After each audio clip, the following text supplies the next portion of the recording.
Então vamos dar encerramento no vídeo de hoje ao capítulo 2 do livro Ação, Tempo e Conhecimento, abordando o tópico que começa na página 68, que é limitação do conhecimento e subjetivismo. Sem mais delongas, roda a vinheta.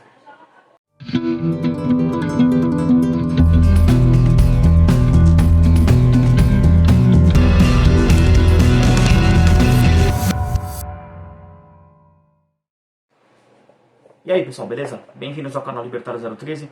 O meu nome é Caio, esse é um canal de viés austro-libertário, eu falo sobre economia, filosofia, política e ética por essa perspectiva. Hoje eu vou dar encerramento ao capítulo 2, abordando da página 68 até o final do capítulo, que é na página 84, então esperem um vídeo um pouco longo, tem bastante chão ainda para cobrir. Esse capítulo é bem denso, né? A primeira parte dele já deu mais de 1 hora e eu cobri só 7 páginas, o que é bastante estranho, mas é porque tinha muita coisa realmente para comentar em cima do capítulo. Se você não sabe o que está acontecendo, esse é o primeiro vídeo no canal, primeiro, se inscreva, isso é muito importante, ajuda a engajar o canal, aumentar o número de inscritos. E segundo, na descrição tem a playlist das leituras comentadas sugeridas aqui para você acompanhar essa série. Primeiro, a própria leitura comentada do livro Ação, Tempo e Conhecimento está na descrição, como uma playlist, então você clica lá e volta para o primeiro vídeo. Mas eu não recomendo que você comece essa série deste primeiro vídeo, da leitura comentada desse livro, tá?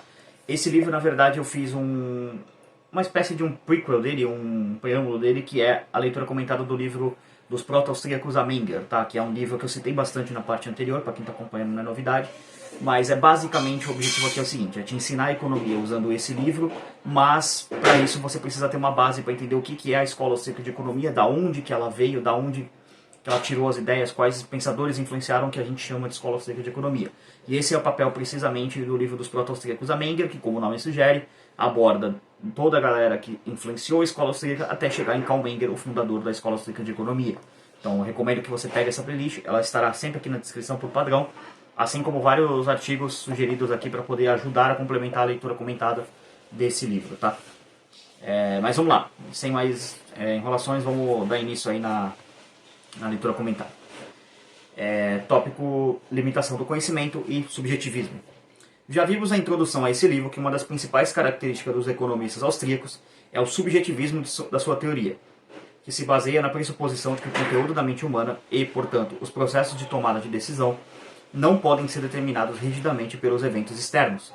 Observemos que o subjetivismo, assim entendido, abre espaço para a criatividade e a autonomia das escolhas individuais, estando dessa forma ligado ao individualismo metodológico, ou seja, a visão de que os resultados do mercado resultam de atos de escolha individuais. Em outras palavras, para os economistas austríacos e para os subjetivistas em geral, a teoria econômica deve lidar com fatores que determinam as escolhas e não com interações entre magnitudes objetivas. O que isso quer dizer basicamente?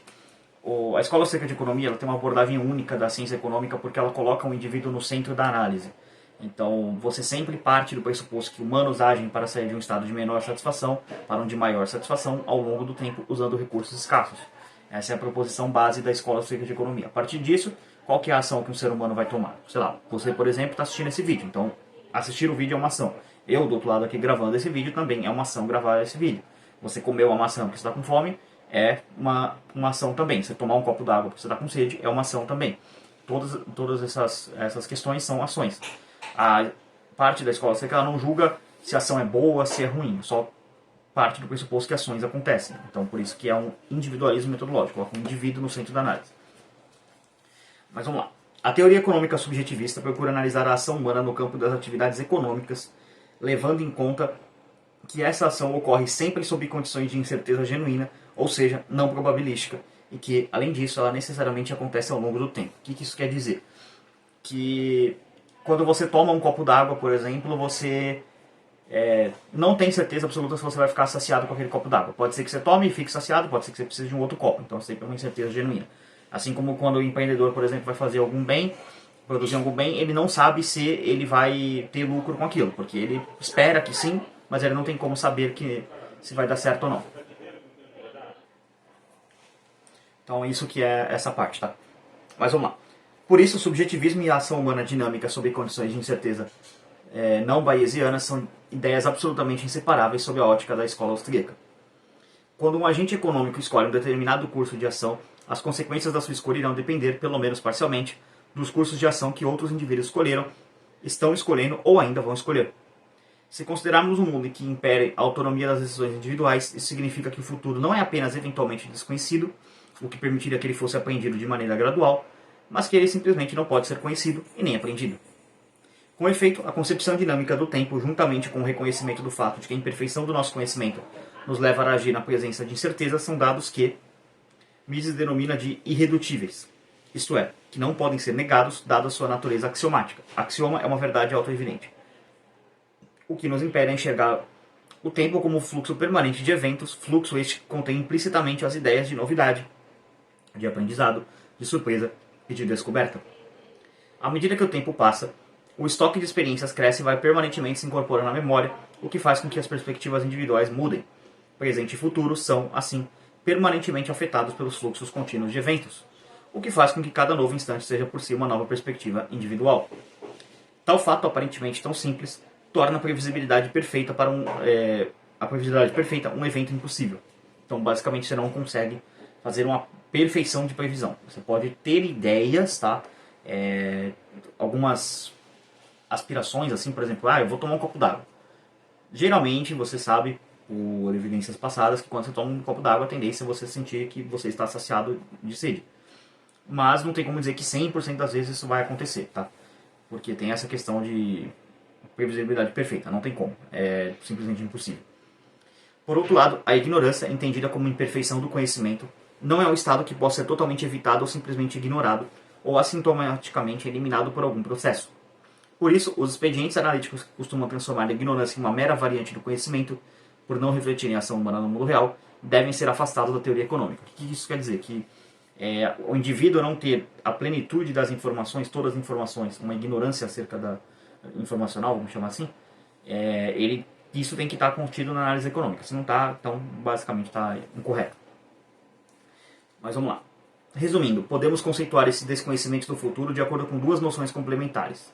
A de ignorância e seu corolário, o conceito de incerteza genuína, ou incerteza radical, e B, a de tempo real ou dinâmico, subjetivo ou histórico.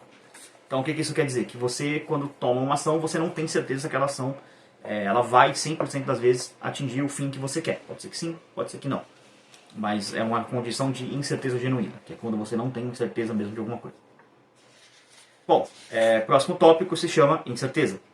O conceito de incerteza genuína decorre imediatamente como corolário da aceitação das hipóteses de ignorância e de tempo real. As implicações mais importantes da ideia de incerteza genuína são: primeiro, a impossibilidade de listagem de todos os possíveis resultados provocados por um determinado curso de ação e, segundo, a passagem da incerteza, que na teoria econômica convencional costuma ser tratada como uma variável exógena, para a categoria da variável endógena. Com efeito, o tratamento que a teoria neoclássica costuma dispensar à variável incerteza é o de listar arranjos ou coordenações das possibilidades conhecidas. Esse método, na verdade, termina negando a autonomia das escolhas individuais ao retratar o futuro como uma distribuição de probabilidades definida para um determinado conjunto de eventos, o que equivale a impor a condição de que um único problema em relação ao futuro é tão somente ele é desconhecido no presente. Sendo assim, pode vir a ser conhecido porque, independentemente das escolhas individuais, um dia o futuro inevitavelmente vai chegar. Na verdade, esse tratamento que a teoria econômica neoclássica dispensa ao futuro termina abolindo a própria autonomia da mente humana, que é muito verdade. Você acaba não tendo sentido em pensar nas coisas, em agir, porque o futuro já é conhecido, entre aspas. Então fica meio estranho mesmo. Alguns avanços recentes em direção a teorias subjetivistas de probabilidade não têm deixado de se constituir um passo adiante em relação ao tratamento neoclássico mais tradicional, mas nem por isso podem ser considerados satisfatórios na medida em que deixam de lado aquele que talvez seja o aspecto mais importante da ignorância, que é a impossibilidade de listagem de resultados possíveis. Você não consegue conceber o futuro, tá? Na verdade, não se trata apenas de um simples desconhecimento de probabilidades associadas aos diversos eventos de um determinado conjunto, mas ao fato de que o próprio conjunto não é determinado. A teoria subjetivista de probabilidades, portanto, reflete o subjetivismo naquilo que podemos denominar de sua forma estática, mas passa ao largo do relevante, que é o subjetivismo dinâmico, em que o tempo real e a incerteza genuína caminham indissociavelmente lado a lado. Então você não consegue separar um do outro, porque eles são importantes para serem analisados juntos, não dá para analisar separadamente. Tá? O segundo aspecto importante da incerteza genuína é que sua característica de endogeneidade leva-nos a visualizar os mercados como processos dinâmicos e ininterruptos, processos por si só geradores de mudanças às quais o sistema econômico deve adaptar-se. Isso significa que um estado de completa adaptação ou um estado de equilíbrio é algo incompatível com os conceitos de certeza genuína e de tempo real. Como observou Mises, uma ciência econômica que enfatiza apenas o estado de equilíbrio deixa de ser uma ciência da ação humana para ser uma ciência da inação, isto é, a própria negação da economia. Isso ocorre porque à medida que o tempo real passa, o estoque de conhecimentos necessariamente cresce e, portanto, também aumenta a produção endógena de mudança. Uma importante implicação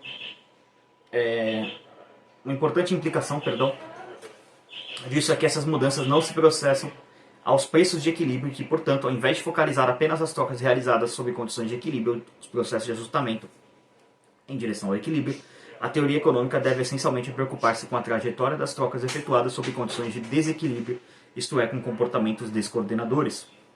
Um exemplo desse tipo de preocupação que a teoria econômica deveria ter sempre é com a teoria austríaca dos ciclos econômicos, que é a TACE, para quem não conhece, que explica a inflação e o desemprego como resultados de trocas realizadas de maneira descoordenada sob condições de desequilíbrio.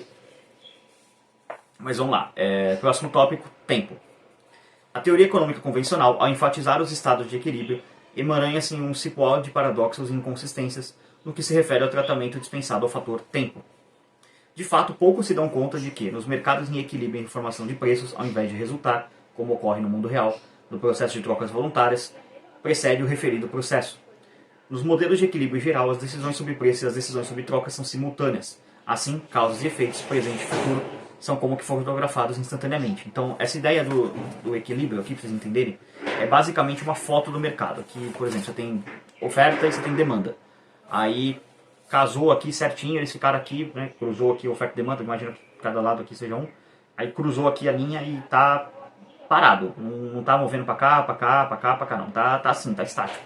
É o que a galera neoclássica, que é ensinado de maneira geral nos cursos de economia, que a economia vai para o equilíbrio e fica ali, e tira uma foto do mercado. Mas não tem como fazer isso porque, de novo, as pessoas estão agindo o tempo todo, então esse estado de equilíbrio chega, eventualmente, mas ele acaba se desequilibrando de novo, porque as pessoas continuam agindo, né?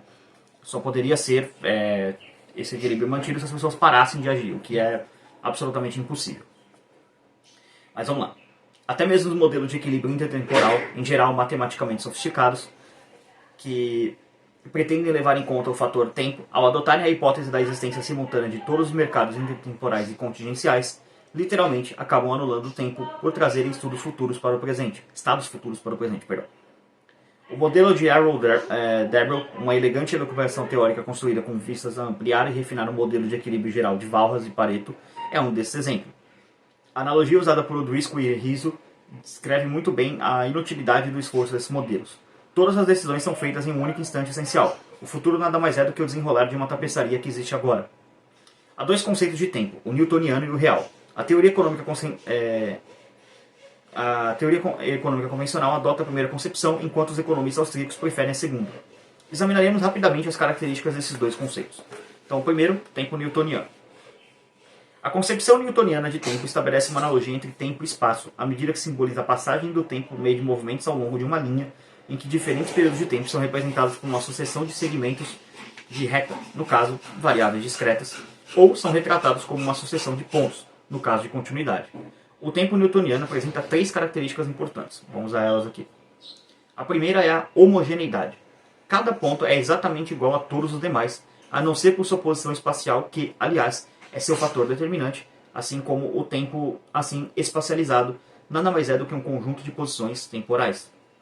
Isso faz com que cada ponto ou segmento representativo do tempo seja vazio por construção, o que torna o tempo independente de seu conteúdo. Em outras palavras, a homogeneidade temporal faz com que o tempo decorra sem que nada aconteça, ao transformá-lo em uma categoria estática. No modelo de Arrow-Debrel, por exemplo, em que todas as decisões são tomadas em uma data inicial, o tempo passa sem que os agentes econômicos aprendam, o que, evidentemente, é incompatível com a visão de mercado como um processo.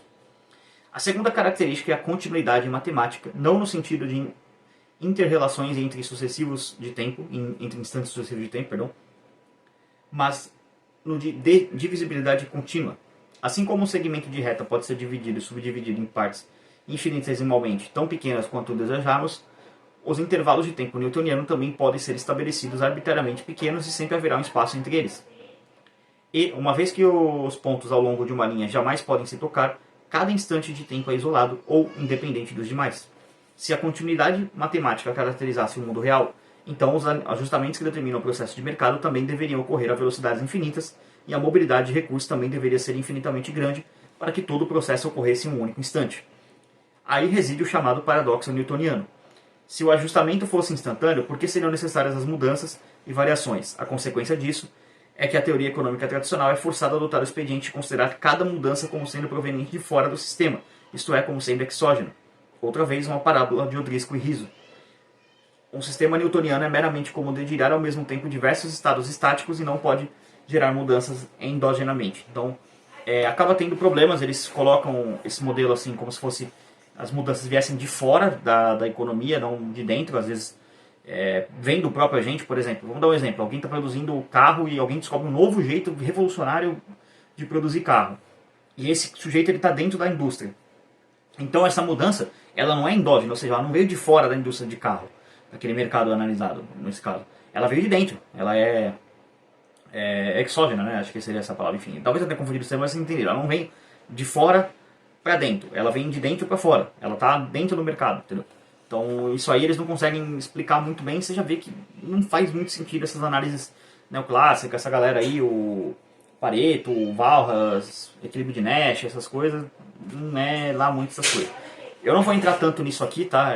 Nessa parte aqui do vídeo, porque isso aqui eu vou abordar muito quando eu for fazer a leitura comentada do Ação da Grande Depressão Americana, perdão, que eu vou fazer no final do ano. Vai começar em dezembro e provavelmente vai terminar em janeiro, tá? Então eu vou fazer isso aí, finalzinho do ano. Então se inscreve no canal aí, porque vai ter mais conteúdo. Vai ser meio que a parte 3 disso aqui, tá? Parte 2, né, na verdade. Essa aqui é a parte 1, que é economia pura, basicamente, e depois vem a aplicação da teoria econômica, né, da teoria da escola seca em um caso real, que é a crise de 29. Mas vamos lá. Vamos seguir aqui. A terceira característica é a inércia causal, em que o estado inicial do sistema deve conter tudo o que for necessariamente para produzir as mudanças e, portanto, em que o tempo não acrescenta literalmente nada. Essa característica é evidente no tratamento que os modelos econômicos convencionais dispensam ao aprendizado, isso é, a incorporação de novos conhecimentos. O determinismo implicado pela inércia causal virtualmente nega os problemas que o economista tem que resolver. De fato, se todas as causas das mudanças estão presentes no instante seminal T, T0, né, aqui que o professor coloca, para que esperarmos resultados até T1, T2, T3, T4, etc. Na teoria tradicional, há diversos exemplos dessa eliminação do tempo e do consequente enfraquecimento da compreensão do mundo real que tal procedimento provoca. Sua teoria do capital, seus modelos de equilíbrio geral intertemporal e seu equilíbrio ad hoc, que caracterizam, por exemplo, as abordagens de alguns economistas da respeitável escola de Chicago, nas quais, na ausência de evidência em contrário, os preços e quantidades observados podem ser tratados como boas aproximações para seus valores de equilíbrio competitivo de longo prazo. São 3 desses exemplos. Vamos lá, tempo real ou subjetivo. Nessa concepção, denominada em 1910 de Ladurée pelo filósofo Henri Bergson, o tempo deixa de ser um conceito meramente estático e passa a ser considerado como um fluxo dinâmico e contínuo de novas experiências. Então olha como é diferente do outro. Lá é uma linha reta, vai seguindo na mesma linha. Aqui não, é mais caótico, ou seja, a linha do tempo vai mudando, influenciada pela ação das pessoas. Tal fluxo não está no tempo, como na conceituação newtoniana. Muito mais do que isso. Ele se constitui, ele caracteriza o tempo na medida em que sempre alguma coisa nova deve acontecer, ou o tempo não será real. O tempo real ou subjetivo representa também 3 características básicas: a continuidade dinâmica, ao invés da continuidade matemática, a heterogeneidade, em contraposição à homogeneidade, e a eficácia causal, e antítese à inércia causal. A continuidade dinâmica pode ser compreendida a partir de uma analogia com a experiência musical. Ao ouvirmos os primeiros compassos de uma nova melodia, não somos capazes de captar os compassos seguintes, porque nossa percepção restringe-se primeiro à memória das frases ou compassos recém-ouvidos e, segundo, à antecipação das frases ou compassos seguintes que ainda não ouvimos. Assim, a estrutura dinâmica do tempo real ou subjetivo constitui-se de 2 elementos: memória e expectativa, em que o presente é ligado a outros períodos através das percepções individuais. A memória e a expectativa são elementos estruturais do tempo real, que vão originando, a cada novo instante, a continuidade dinâmica e, embora possamos subdividir continuamente o tempo matemático de uma dada experiência em um número arbitrado de pontos ou fragmentos, cada um desses instantes, sob o ponto de vista subjetivista, não é independente nem pode ser isolado dos demais. Por isso, o tempo subjetivo implica um verdadeiro elo, do qual o tempo newtoniano se abstrai. O futuro é visto de modos diferentes, dependendo de onde ou de qual instante ele é visto. Em outras palavras, a experiência de uma primeira situação passa a ser utilizada como um novo parâmetro na segunda situação. Ambas passam a ser parâmetros para uma terceira situação e assim sucessivamente. A esta altura, o leitor deve ter percebido que continuidade dinâmica e processo de mercado são fenômenos inseparáveis. São os elementos de uma partitura que começa no momento de nossa concepção e que se estende à eternidade. A característica da heterogeneidade ressalta da observação de que, além de ser a memória o componente de nossa experiência que liga o passado ao presente, ele também é um elemento responsável pela diferenciação contínua entre cada momento sucessivo. Quando o tempo passa, a memória de cada indivíduo vai se enriquecendo continuamente e, portanto, os pontos de vista individuais subjetivos, as visões de mundos pessoais, vão se transformando continuamente. Por isso, cada ponto do tempo real é novo exatamente porque, por intermédio da memória, está ligado a pontos anteriores. Continuidade dinâmica e heterogeneidade não são características isoladas do tempo real. Elas são dois aspectos de um mesmo fenômeno. A heterogeneidade do tempo é particularmente importante quando considerarmos a possibilidade de precisão dos agentes econômicos. Mesmo quando um fenômeno ocorre exatamente como foi previsto por um indivíduo, ele não será experimentado ou vivido exatamente como foi previsto, uma vez que, ao ser feita a previsão, o ponto de vista era diferente do relevante ao ocorrer o fenômeno, porque a memória, ao incorporar a previsão, mudou sua perspectiva. Então, nota como isso aqui é bastante interessante, ao mesmo tempo que é um pouco complexo também de pegar, tá? O que isso quer dizer? Essa parte, principalmente pegando essa última parte aqui. A memória, ao incorporar a previsão, mudou sua perspectiva. Quer dizer, quando você tem uma previsão, assim, você fala, vou fazer tal coisa, talvez dê certo. E pode realmente acontecer da maneira que você queria que acontecesse. Não vai ser exatamente igual. E a memória acaba incorporando isso, como o professor coloca. Incorporar a previsão mudou sua perspectiva, ou seja, você mudou a forma como você viu aquele fenômeno, entendeu? Acaba dando uma bagunçada na previsão. Por fim, a característica da eficácia causal decorre imediatamente da heterogeneidade. O simples decorrer do tempo é uma fonte permanente de novidades, já que a memória altera a perspectiva sobre a qual cada um de nós vê o mundo. Logo, o tempo é, sob o ponto de vista da causalidade, potente e criativo. Isso significa que todos os processos econômicos devem necessariamente envolver a transmissão e o crescimento do conhecimento. Sob essa perspectiva, a competição deixa de ser apenas o nome dado a um determinado estado de equilíbrio para ser um processo caracterizado pela descoberta. Na verdade, conforme a Escola Seca de Economia sempre sustentou, o crescimento do conhecimento em que se processa mediante as descobertas é a força endógena que propulsiona ininterruptamente todo o sistema. O que isso quer dizer? Que novo conhecimento, novas formas de produzir ou disrupção, vamos colocar assim, do mercado, sempre acaba acontecendo. Para a Escola Seca de Economia, isso é um fenômeno que rola o tempo todo. E isso é o que impulsiona novas mudanças. É você ter um cara que disruptou, sei lá, um mercado qualquer, aquele mercado se adapta a essa disruptura e começa a produzir daquela forma. Ou alguém que chegou com uma nova ideia, sei lá, para produzir pão, por exemplo. E aí agora todo mundo produz pão daquela forma porque é a melhor inventada, entendeu? Então acaba tendo essas questões. Mas vamos lá. Há duas consequências da rejeição do tempo newtoniano e da adoção da concepção subjetiva do tempo. A primeira é que o tempo subjetivo ou real é irreversível. Assim, os movimentos ao longo das curvas de oferta e de demanda não espelham as mudanças temporais reais. Ao nos movermos de um tempo para outro em uma mesma curva, não há volta possível. A segunda consequência é que a passagem do tempo envolve uma evolução criativa, ou seja, os processos geram mudanças imprevistas. Um processo não pode ser um simples rearranjo de fatores dados, como frequentemente se considera em alguns modelos. Se as mudanças são reais, elas não podem ser determinísticas. Sempre deve haver lugar para surpresas. O conceito de tempo real é fundamental para compreendermos a ação humana.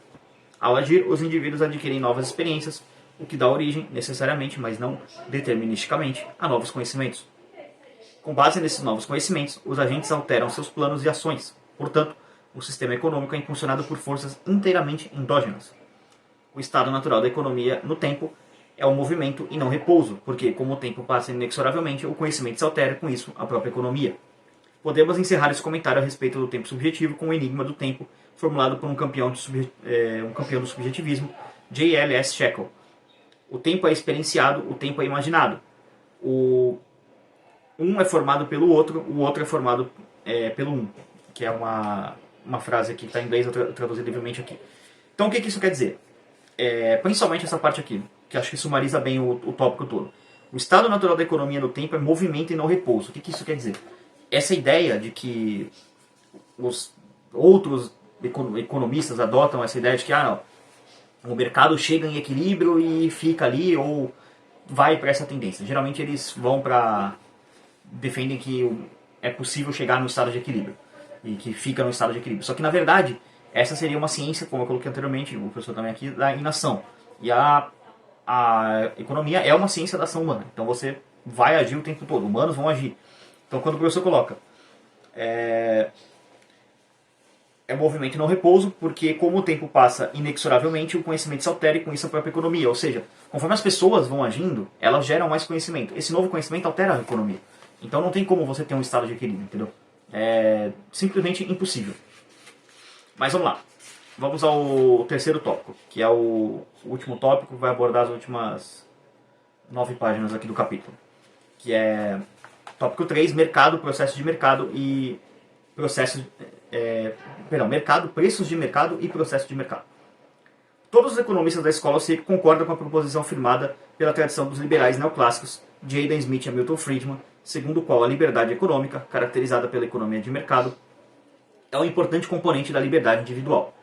Entretanto, os austríacos adotam pontos de vista diferentes a respeito de quais são as características essenciais dos mercados que a análise econômica convencional, neoclássicos e keynesianos, de um lado, e marxistas de outro, tem sistematicamente desprezado.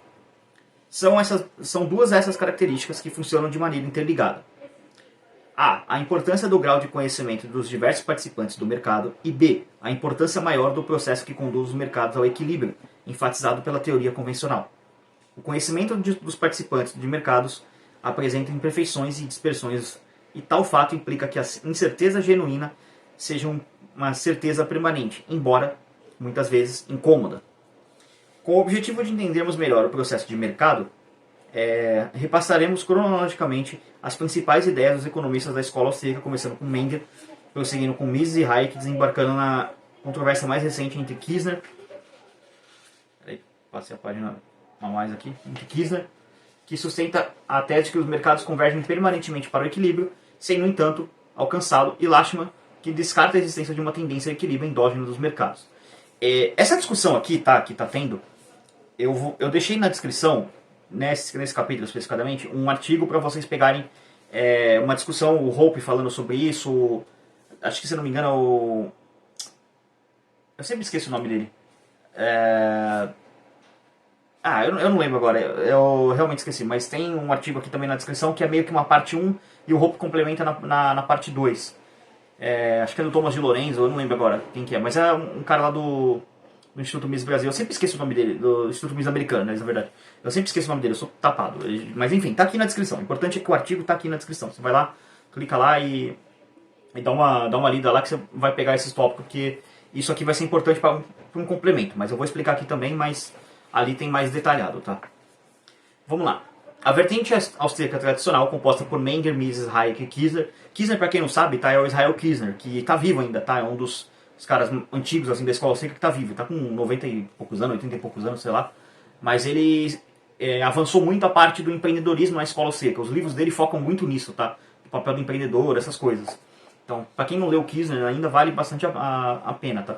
Eu confesso que eu também li pouco do Kirchner, acho que eu li uns 2, 3 capítulos de um livro dele, alguns artigos, mas pegar assim um livro de capa a capa que nesse aqui, ainda não fiz isso não. Mas fica a recomendação aí, ele é um cara bastante importante, tá? E acho que às vezes ele é até um pouco subvalorizado dentro da escola austríaca. Eu não vejo muita gente falando muito dele, assim, a gente só fica citando Mises, Hayek, Hope, como se fossem só eles, né? Rothbard, mas tem mais gente, tá? Vamos lá. Pode ser considerado, no que se refere a esse entendimento do fenômeno de mercado, como uma tentativa de reformulação e reconstrução das ideias neoclássicas fundamentais. Com efeito, enquanto os neoclássicos enfatizam a chamada análise de equilíbrio geral e os problemas implicados por essa análise, colocando em uma posição secundária o estudo dos processos mediante os quais os mercados atingem o equilíbrio, a vertente principal dos austríacos prioriza como objeto de estudo o processo de mercado, relegando a análise das condições de equilíbrio a um plano não mais que instrumental. Para a escola austríaca, o mercado é um processo de permanentes descobertas, de tentativas e erros, o qual, ao amortecer as incertezas, tende sistematicamente a coordenar os planos formulados pelos agentes econômicos. Como as diversas circunstâncias que cercam a ação humana estão ininterruptamente sofrendo mutações, segue-se que o estado de coordenação plena jamais é alcançado, embora os mercados tendam para ele. A história de Karl Menger, como a de quase todos os fundadores, é complexa, na medida em que suas obras contêm elementos que foram retomados de formas diversas por seus seguidores. Kirchner, por exemplo, sustenta que o fundador da escola austríaca não pode ser enquadrado como teórico do desequilíbrio, ao passo que Jaffe, Alter e O'Driscoll sugerem que sua obra contém elementos que permitem classificá-lo como um precursor da abordagem que vê os mercados como um processo de desequilíbrio. A leitura atenta dos trabalhos de Menger permite-nos verificar sua crença de que a economia não está permanentemente em equilíbrio, embora tenda sempre para o equilíbrio. Contudo, não ficam claras suas posições nem sobre o papel do empresário, nem sobre os preços de equilíbrio. Mises, por sua vez, sustentava que a principal característica da escola austríaca é sua teoria da ação e não uma teoria do equilíbrio ou de inação. Assim, seu objetivo é explicar os preços que são efetivamente praticados no mercado e não os preços que prevaleceriam sob condições que jamais se verificam, como as que servem de apoio às teorias de equilíbrio de mercado. Por isso, ressaltava que devemos reconhecer que sempre estudamos um movimento e nunca um estado de equilíbrio. De fato, o uso de construções imaginárias como o conceito de economia uniformemente circular, que é uma das características da obra de Mises, não revela qualquer pretensão de representar a realidade. Pelo contrário, seu objetivo é apresentar uma imagem tão essencialmente afastada da economia real que, a partir do forte contraste produzido em relação à complexa realidade econômica, seja possível compreendê-lo tal como se apresenta. A ideia hayekiana de coordenação representa um avanço sobre a construção de economia uniformemente circular, uma vez que o conceito de Hayek envolve, sem dúvida, uma aplicação mais consistente do subjetivismo, já que abandona o requisito que os dados externos, preferências, tecnologia e recursos, não se alteram, requerendo em troca que esses dados não variam com respeito às expectativas que guiam os planos dos agentes econômicos. A contribuição de Hayek para a teoria do processo de mercado deriva, essencialmente, de sua visão que o conhecimento humano é imperfeito. Essa limitação do conhecimento, que se traduz em informações incompletas e na possibilidade de ocorrência de alterações nas preferências, na tecnologia e nos recursos, reflete-se também nos planos de ação dos participantes do mercado. Assim, os agentes econômicos não apenas são parcialmente ignorantes, mas as informações que possuem em cada caso são diferentes e não raro contraditórias e, além disso, as expectativas que formam a respeito do futuro são em boa parte divergentes. Esse problema, que Hayek chamou de dispersão do conhecimento, na verdade é a palavra correta, é considerado por ele como uma das questões centrais a serem consideradas pela ciência econômica. A pergunta relevante para Hayek deve ser: quanto conhecimento e que tipo de conhecimento por parte dos agentes econômicos tornam-se necessários para que possamos falar em coordenação perfeita entre os planos de todos os agentes econômicos, isto é, em equilíbrio de mercado? O papel do mercado, então, é o de servir como um processo, mediante o qual, por tentativas e erros, tanto o conhecimento como as expectativas dos diferentes membros da sociedade, vão se tornando paulatinamente mais compatíveis ao decorrer do tempo. Surge dessa maneira a importância fundamental, primeiro, do sistema de preços, com o papel de emitir sinais para que os diversos participantes do processo de mercado possam coordenar seus planos ao longo do tempo e, segundo, da competição, como sendo o único meio de descoberta de informações que são realmente relevantes. Evidentemente, a ignorância gerada pela escassez de conhecimento e que envolve o processo de trocas fará com que diversos planos fracassem e a tendência para um maior grau de coordenação dependerá, de um lado, da capacidade de cada agente aprender com seus próprios erros e, do outro, sua capacidade de substituir planos cada vez mais corretos, os que fracassaram anteriormente. O que isso quer dizer? Que as pessoas vão aprendendo ao longo que elas vão empreendendo. Tentamos, lançar uma nova marca de sapato. Um novo sapato. Pô, não deu certo. Pô, mas por que não deu certo? Sei lá. Vamos ver ali. Pergunta para os clientes. Os clientes falaram assim, não deu certo porque ele é muito pequeno, aperta no pé, é desconfortável. Tá, então o problema detectamos ali que é na palmilha. Então, na palmilha, né, do tênis. Então vamos arrumar a palmilha do tênis e aumentar um pouco o bico dele para ele não apertar mais o dedo das pessoas. Beleza, mandou para as pessoas e aí de repente, ficou ruim no calcanhar. Aí deu errado de novo. Então agora você já sabe que a parte de apertar na frente está de boa. Agora é arrumar o calcanhar. Pô, arrumou o calcanhar do tênis. Então, show. Tá funcionando. A galera gostou, tá vendendo. Então, sempre novas ações, novos planos vão sendo feitos. E meio que, vamos colocar assim, refutando os planos anteriores, melhorando eles, na verdade, né? Seria a melhor forma. E com isso, novo conhecimento vai sendo gerado. A economia não vai para a questão de centralizar, enfim, vai sendo basicamente assim. Se desejarmos condensar para o leitor a posição de Hayek, podemos escrever que, em sua concepção, a importância do processo de mercado é a de servir como um mecanismo transmissor de informações, proporcionando economia de conhecimento. De fato, requer-se que cada participante do mercado um grau abaixo de conhecimento para que possa agir de fato, requer-se de cada participante do mercado um grau abaixo de conhecimento para que possa agir corretamente. Dentre os austríacos, contudo, é Israel Kirzner, londrino que viveu e estudou em Cape Town e que obteve seu PhD na Universidade de Nova York, de onde é professor aposentado, quem mais se dedicou, juntamente com o alemão Ludwig Lachmann, que pertenceu à geração anterior, à análise do processo de mercado e das características da atividade empresarial. Como eu ressaltei anteriormente, o Kirzner ele foi muito para esse lado da economia do empresário, vamos dizer assim, né? da parte da atividade empresarial. Segundo ele, uma das causas da atual crise da teoria econômica é a ênfase excessiva que ela tem dedicado ao estudo dos casos de equilíbrio. Com efeito, embora não seja correto repetirmos de antemão a ideia de mercados em equilíbrios, o bom senso e a simples observação do mundo real, de um lado, e o espírito da seriedade acadêmica, de outro, obrigam-nos a reconhecer as limitações explicativas e normativas da ênfase do equilíbrio. Ao adotarmos essa postura, deparamos-nos imediatamente com dois questionamentos aos modelos de equilíbrio geral derivados de Walras. Se os agentes econômicos são tomadores de preços, como surgem então os preços? Além disso, como se coordenam as ações dos diferentes indivíduos? A corrente principal da teoria neoclássica recorreu ao conceito de leiloeiro walrasiano para dar resposta às questões, isto é, os preços seriam gerados por um ente fictício não participante do mercado, cuja atuação também coordenaria a dos participantes. Kirzner, ao contrário, prefere explicar a formação de preços como resultado da interação entre os agentes econômicos que atuam nos mercados. Emerge, assim, a importância da função empresarial, cuja essência é um estado de permanente alerta, no sentido de conseguir captar as oportunidades de lucros não descobertas anteriormente. Isso aqui é um pouco que eu li do Kirzner, mas ele realmente coloca nessa linha. Que um bom empreendedor, né, ele descreve dessa forma, ele precisa sempre ficar de olho em novas oportunidades. Porque como sempre novo conhecimento está sendo gerado na sociedade, e no mercado, obviamente, ele precisa sempre estar alerta, porque de uma hora para outra o mercado que ele está inserido pode sofrer alguma mudança ou alguma coisa nova ali pode ser descoberta que pode influenciar naquele mercado. E isso pode acabar aumentando a margem de lucro dele. Então ele tem que estar sempre atento, sempre alerta para novas possibilidades de diminuição de custo ou aumentar a eficiência e, consequentemente, conseguir dar uma melhorada na margem de lucro. Então é isso que o Kirzner sustenta, tá? Mas vamos lá. Tais oportunidades que se revelam nos mercados através de diferenciais entre preços são descobertas gradualmente pelos empresários que, ao explorá-las, tendem a corrigir desequilíbrios anteriores e, com isso, a promover maior coordenação entre os planos individuais e, portanto, a gerar uma tendência de equilíbrio de preços. Isso decorre do axioma fundamental da praxeologia de que a ação humana, sendo motivada pela vontade de aumentar a utilidade, promove revisões nos erros anteriores que devem conduzir a erros sucessivamente menores. Na ausência de divergências de expectativas, o sistema tenderia automaticamente a um estado de completa coordenação que, no entanto, não é alcançado, na medida que as divergências entre as expectativas que cada participante no mercado formula, subjetivamente tendem a gerar transformações permanentes.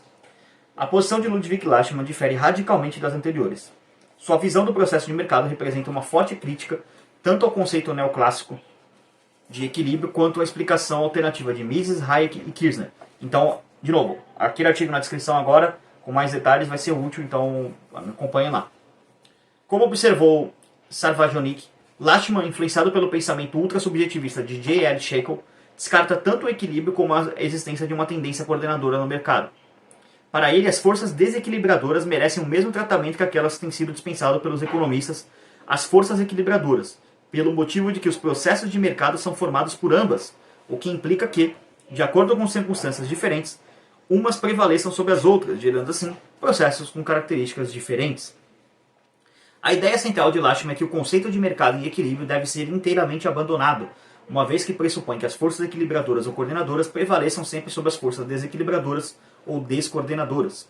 Segundo sua visão, o mercado deve ser, portanto, interpretado como um processo econômico, isto é, um processo em marcha impulsionado pela diversidade de objetivos e recursos e pela divergência das expectativas variando em um mundo de mudanças inesperadas. Ou, como escreveu em outra ocasião, o mercado deve ser considerado como um processo sem princípio nem fim. Observemos que os agentes econômicos, na concepção lachmanniana, agem em um mundo de características muito diferentes das que são normalmente consideradas. O subjetivismo radical está em um extremo diametralmente oposto ao do equilíbrio geral, caracterizando-se por considerar que as variáveis são extremamente voláteis e que as mudanças contínuas e incessantes. Shackle descreveu essa ordem econômica como um processo caleidoscópico, marcado por avalanches sucessivas de reajuste em busca de novos, precários e efêmeros pseudo-equilíbrios. Temos, assim, duas tendências na escola austríaca. As que refletem duas abordagens diferentes. Temos, assim, duas tendências na escola austríaca, que refletem duas abordagens diferentes do mercado. A de Lachmann, que encara os mercados como processos simplesmente ordenados e que não vê necessidade de se postular uma tendência ao equilíbrio para que os processos de mercado sejam inteligíveis. E a de Mises, Hayek e Kirchner, que enxergam os mercados como processos de coordenação que tendem ao equilíbrio, embora não alcancem, rechaçando tanto o extremo do equilíbrio geral quanto do subjetivismo extremado, com base no argumento, bastante plausível, de que os indivíduos, ao atuarem nos mercados, se defrontam com circunstâncias que nem são fixas, nem, tampouco, mudam incessantemente, o que lhe permite descobrir gradualmente quais as alternativas que tendem a aumentar sua utilidade, superando assim paulatinamente a limitação do seu conhecimento. Tópico 4. Duas ilustrações do processo de mercado. Aqui vão ter alguns gráficos, tá, que eu vou mostrar para vocês entenderem. Duas ilustrações no processo de mercado. Os cones austríacos. O gráfico abaixo, ideia que deu ao economista Rezo de Venzi, acho que é assim que se fala, enfim, nome meio complicado. Ex-estudante da UERJ, Universidade Estadual do Rio de Janeiro, era a universidade que o professor Gratan Jorge Ora dava aula, tá? Até ele se aposentar. Representa uma tentativa de ilustrar graficamente o mercado como um processo que converge para o equilíbrio sem, contudo, atingi-lo devido às características que analisamos nos capítulos anteriores. Embora reconhecendo a impropriedade apontada pela metodologia austríaca no que se refere ao uso de gráficos de demanda e oferta para representar os mercados, e embora sabendo que o tempo, ao ser representado por uma reta, tal como no aparato newtoniano, assume as características de tempo estático e não de tempo real, relevante para a teoria econômica, podemos temporariamente deixar à parte essas críticas dos economistas austríacos e, contemporaneizando um pouco com a Mainstream Economics, visualizar o processo de mercado ao longo do tempo como uma série de diagramas de oferta e demanda, cada um se referindo a um momento específico do tempo que está representado pela linha diagonal. Cada figura elíptica de um dado ponto do tempo representa o conjunto de possibilidades que o mercado naquele determinado momento pode estar funcionando, incluindo o ponto de equilíbrio. Com o decorrer do tempo, o mercado converge para o equilíbrio, ou seja, para a vértice de cada um dos pontos, de cada um dos cones, perdão. Só que antes que esse ponto de equilíbrio seja atingido, mudam as condições do mercado que determinam as curvas de oferta e demanda, e com isso passamos para um novo círculo. A partir daí, convergindo para o vértice de um novo cone, o qual, por sua vez, antes de ser atingido, já não representará mais uma situação de equilíbrio, e assim sucessivamente. Então, para vocês entenderem aqui, ó, tá vendo? O que o professor vai colocando? Ó? O tempo aqui, essa linha, aí aqui é a marca da... Deixa eu aproximar aqui que não tá dando pra ver. Aí aqui é a marca, tá vendo? Aí bateu aqui, ó, tá vendo? Aqui na pontinha onde eu tô apontando com a ponta do dedo, é onde vai bater a marca. Aí começa um novo cone, que seria uma nova... como ele coloca aqui, deixa eu só retomar. Uma nova situação de equilíbrio. Então basicamente quebrou o equilíbrio, ó, tá vendo?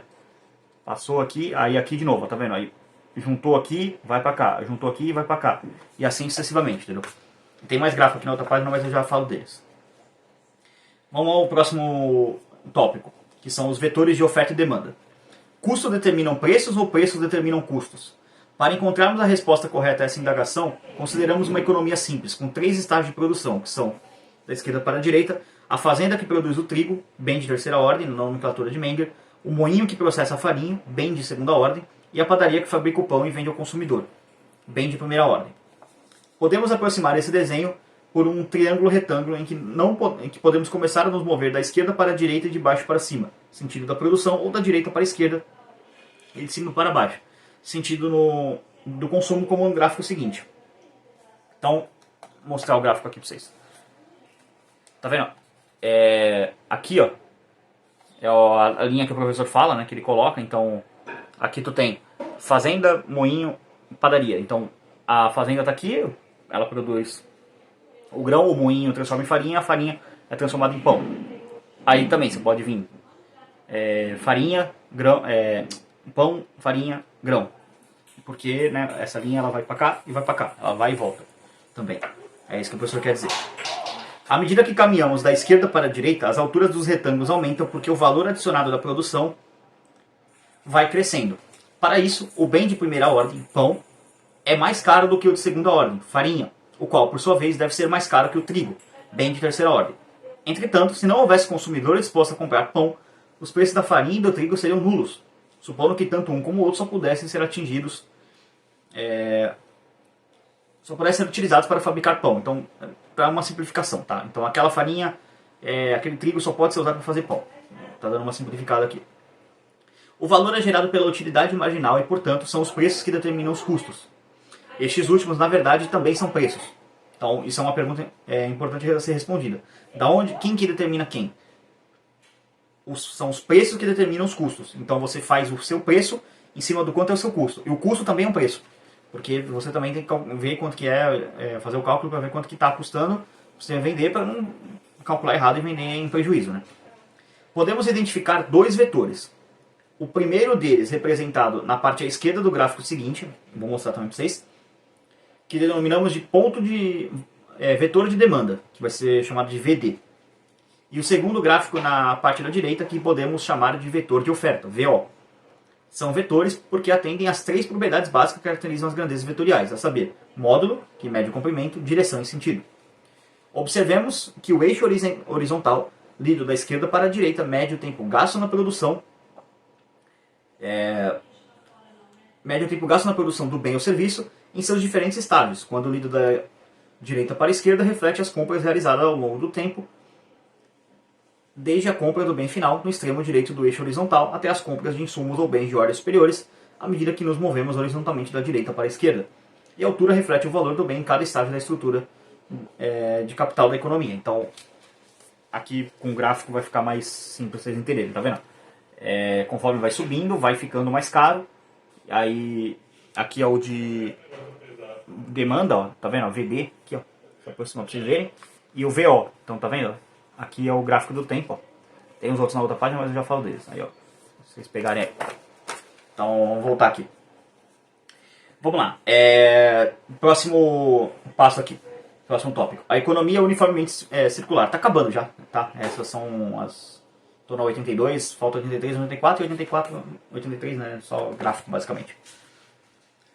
Em uma economia uniformemente circular, os vetores de oferta e de demanda não apenas são paralelos, mas necessariamente coincidem. Se houver excesso de demanda em um ponto qualquer da cadeia produtiva, os produtores nesse estágio terão lucros excedentes em relação aos produtores de outros estágios, o que, se admitirmos modalidade de fatores, atrairá recursos para o estágio mais lucrativo, fazendo que sua lucratividade caia até que seja igual aos demais estágios. Por sua vez, se houver excesso de oferta, ocorrerá o oposto. Os recursos sairão desse estágio para outro, sua lucratividade aumentará. A taxa de juros é o elemento coordenador entre dois vetores, porque é por meio dela que se processa a alocação dos recursos de capital com as preferências intertemporais à demanda. Aí, aqui ó, de novo, o professor faz outro gráfico. Vetor da demanda, vetor da oferta e de novo o tempo nessa linha aqui, né? No caso, peraí, deixa eu explicar melhor aqui, tá vendo? Valor e tempo, porque uma coisa vai mudando. Quando não existe coordenação entre produção e consumo, a situação pode ser assim retratada. Aí é o segundo gráfico aqui, ó. Vou focar aqui direitinho. Tá vendo? Vetor, oferta, valor, o tempo e a descoordenação que fica bagunçado. Tá vendo como um tem tipo uma linha aqui, o outro ele forma uma linha aqui, uma outra linha que cruza ela, quer dizer que está descoordenado. Nos estágios de cadeia produtiva que se situam à direita do ponto R, haverá um excesso de oferta e naqueles que estão à esquerda de R haverá excesso de demanda. Não existe, nesse caso, coordenação no processo de mercado. Uma situação desse tipo ocorre sempre que a taxa de juros praticada não refletir coordenação entre os planos individuais de consumo e produção. E, finalmente, tópico 5, conclusões. Neste capítulo, procuramos explicar por que a economia do mundo real pode ser entendida como um permanente processo caracterizado pela ação humana ao longo do tempo real e sob condições de incerteza genuína. Para tanto, examinamos decididamente os conceitos de ação, de tempo e de incerteza derivada da luz da teoria da limitação e da dispersão do conhecimento. A economia convencional costuma classificar os mercados de acordo com seu número de participantes, concorrência perfeita, oligopólios, competição monopolística e monopólios. Além disso, estuda essencialmente as situações de equilíbrio em cada uma dessas formas de mercado. Esse procedimento, contudo, deixa a desejar. Primeiro, porque situações de equilíbrio são poucos viáveis no mundo reais. Segundo, porque associam automaticamente eficiência com um número maior de participantes, o que nem sempre é verdadeiro, já que podemos ter, por exemplo, poucos participantes com razoável competição entre eles e muitos participantes com baixa competição. E, terceiro, porque costuma causar uma terrível confusão entre concorrência perfeita, algo inexistente, com competição, o que não é verdade. Esse terceiro equívoco é bastante grave e explica por que os críticos dos mercados livres associam sempre os que os defendem com sonhadores a viver no mundo fictício e que impera a concorrência perfeita. Nada mais falso. Alternativamente, a escola austríaca, em razão dos elementos descritos, considera que os mercados são processos, ou seja, instituições essencialmente dinâmicos, que costumam tender ao equilíbrio mediante um procedimento de permanentes descobertas, tal como uma cadeia de tentativas e erros, um processo de aprendizado permanente. Obviamente, qualquer interferência externa, entenda-se por isso as intervenções do Estado, nesse processo o comprometem irremediavelmente, por melhores que possam ser suas intenções, porque afastam os mercados seu processo natural. E, como o conhecimento dos agentes interventores não é melhor, na verdade, costuma ser pior, do que os participantes diretos dos mercados, os resultados acabam piorando os que queriam geralmente consertar. Interferências do Estado nos mercados, de um lado, impedem o processo de descoberta, que os caracteriza, e de outro, terminam afetando, mesmo que o Estado não tenha tido essa intenção, muitos outros mercados, diretamente ou indiretamente relacionados ao mercado, com o mercado que ocorre a intervenção inicial. Então, esse foi o capítulo 2 do livro. É um capítulo bastante complexo, assim, ele tem bastante gráfico, né? Eu tive que mostrar aí bastante coisa. O próximo capítulo ele vai ser sobre a função empresarial e o valor do empreendedorismo, tá? Então, basicamente vai ser uma grande defesa intelectual do empreendedor. Já é mais... É um capítulo que não é tão grande, provavelmente eu consiga fazer ele num take só, porque ele começa na página 85 e ele vai terminar na página 101, então muito provavelmente vai dar pra fazer ele um vídeo só, mas se não der eu divido em dois, porque se eu fosse soltar esse vídeo aqui, o capítulo 7 capítulo 2, perdão, como parte 1 só, basicamente, só um take, daria quase 2 horas de vídeo. Isso aqui já tá batendo quase 1 hora, tá com 51 minutos de gravação, então basicamente ficaria muito grande. Se você chegou até aqui o final do vídeo, primeiro, obrigado, porque são jornadas longas, vídeos complexos, os gráficos aí dão um ar mais de complexidade para a leitura comentada. Então agradeço a todo mundo que está acompanhando aí até o final. Se inscreve no canal se você chegou até aqui e não é inscrito no canal. Agradeço muito quem puder se inscrever. Dá um feedback aí se você ficou com alguma dúvida, alguma sugestão, alguma coisa do tipo. Deixa na caixa dos comentários aí, vai estar aberta para vocês. Segundo, para comprar camisetas igual essa aqui, camisetas de altíssima qualidade, esse tecido aqui ele é meio elastano, tá vendo? Ele tem um certo grau de flexibilidade, acho que dá para mostrar aqui para vocês. Aquela coisa que eu não consigo explicar para vocês, mas tipo, isso aqui é ridiculamente leve no corpo, parece que você não está vestindo tipo nenhuma camisa, o tecido é de altíssima qualidade, então as camisetas da Manifesto 38 é outro nível, então aqui na descrição o contato deles para você adquirir suas camisetas também. Na descrição também tem o contato da Ana, que é a minha designer de thumbs, ela quem faz todas as thumbs aqui do canal, toda essa parte, parte gráfica, parte do Instagram, segue lá no Instagram também, minha página no Instagram também ajuda bastante lá. Na descrição você também encontra os links para download, compra do livro, enfim, tudo que eu deixo um padrão em todas as partes. A galera que acompanha a leitura comentada aqui no canal já sabe como funciona, além dos links dos artigos, tudo mais, com mais aprofundamento dessa discussão metodológica entre o Mises, o Hayek e o Kisner com o Lachmann. Então tem mais detalhes dessa discussão para você pegar mais coisa ali, meio que um aprofundamento do assunto do livro. Na descrição também tem o contato do Nathan da Make Easy English, que é meu parceiro aqui que ensina você a falar inglês. Se você quiser aprender a falar inglês, vai lá, Make Easy English é o melhor lugar para isso. E também tem os contatos, os meios para você ajudar o canal financeiramente. Você pode apoiar através de Bitcoin ou Nano, ou você pode apoiar via Pix, que é o contato.libertario03@gmail.com. Agradeço a todos que assistiram esse vídeo. Por esse vídeo é isso. Tchau, tchau.